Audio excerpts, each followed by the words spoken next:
اعوذ باللہ من الشیطان الرجیم بسم اللہ الرحمن الرحیم۔ آج ہم سورہ اخلاص کو تجوید کے ساتھ پڑھنے کی کوشش کرتے ہیں۔ قل هو اللہ احد۔ اب اس میں دیکھیں تو سب سے پہلے جو قاف ہے وہ نقطے والا قاف جو ہوتا ہے وہ ہمیشہ پر پڑھا جاتا ہے۔ قل هو اللہ، اب یہ ہا جو ہے یہ حلق کے نیچے والے حصے سے ادا ہوگی۔ قل هو اللہ، اللہ کا نام کا قاعدہ یہ ہے کہ جب بھی اس سے پہلے زبر ہو تو اس کو ہمیشہ موٹا پڑھا جاتا ہے۔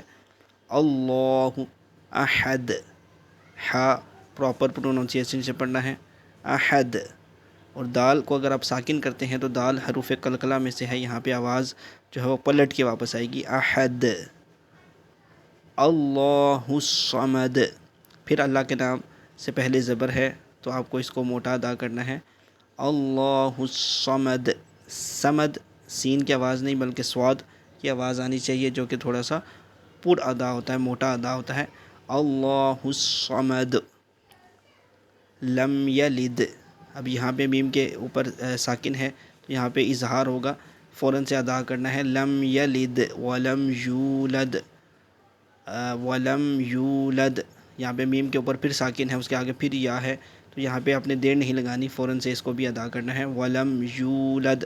واؤ کے اوپر جزم ہے اور اس سے پہلے پیش ہے تو واؤ مدہ ہوگا، اس کو تھوڑا سا ایک الف کے برابر کھڑا، ایک الف کے برابر اس کو لمبا کرنا ہے، یولد۔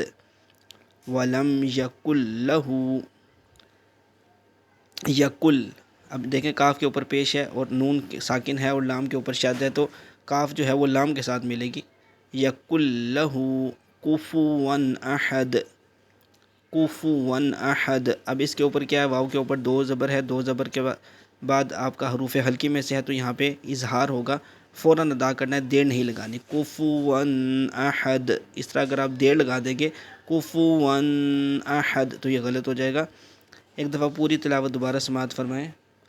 قل هو اللہ احد، اللہ الصمد، لم یلد ولم یولد ولم یکن لہ کفوا احد۔